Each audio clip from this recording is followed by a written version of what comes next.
Why do bad things happen to good people? This is a question that a lot of people grapple with. This is a question that a lot of people, in fact, struggle with.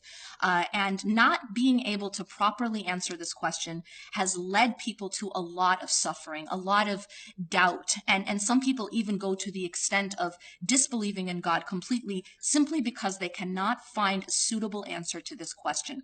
So this is a question that we also are asked by others. We are asked by non-Muslims. We're going to be asked by perhaps by our children. We have to know the answer to these kinds of questions, not only for ourselves, but also to help others as well. To not get lost, because this is one of those essential issues that we see in our lives. Sometimes we seem to see that bad things are happening to good people, and we also see the opposite. Sometimes we wonder, why are good things happening to bad people? Why does the world seem unfair? These are questions that are essential to be able to understand. Why is it that bad things happen to good people? Well, the answer to this question is actually that the question itself is flawed. In fact, we are told by the Prophet ﷺ that bad things never happen to good people. There's a very important hadith in which the Prophet ﷺ says, عَجَبٌ لِأَمْرِ الْمُؤْمِنِ أَمْرُهُ كُلُّ خَيْرٍ, that the matter of a believer is strange. So it's unusual. Why? Because everything is good for a believer.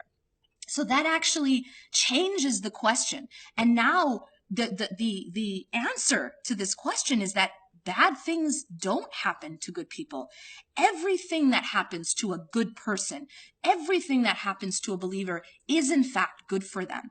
But the problem is in how we define good and bad. Many of us define good and bad as simply being limited to the dunya, simply being limited to the material world. And so we start to think that anytime someone increases in the material world, that's something good. And anytime someone loses from the material world, that's something bad. Now, if we limit our vision, if we limit our timeline, in essence, to only this world, then in fact, we cannot answer this question. But the reality is that our existence is not only limited to this life. Our existence is actually, this life is actually just a blink of the eye of our greater existence, that there is a hereafter. And so that puts perspective into what is happening in this life. So then how can we change how we view good and bad? And that really is what is the turning point in how we understand this question.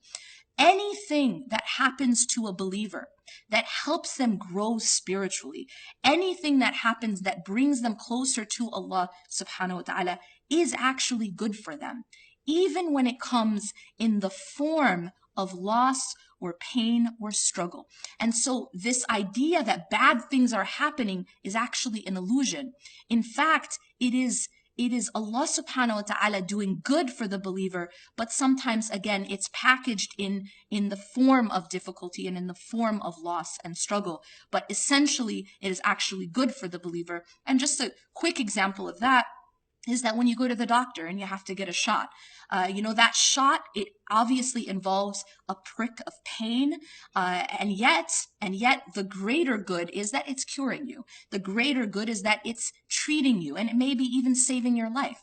But it does come through a needle. And we know this in life that, as they say, no pain, no gain. That sometimes in order to grow, we have to go through some struggle. If you go to the gym and you want to grow your muscle, you have to struggle. You have to lift weight. And you cannot become strong unless you do that.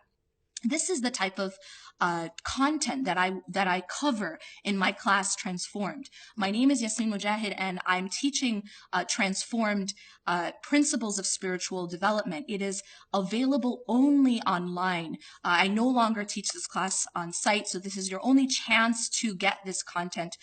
This is a class which is relevant to all of us in the sense that it deals with issues that we have to go through every single day of our lives. So make sure that you sign up and you don't delay, because there will be a cutoff, and this is the only opportunity to attend this course.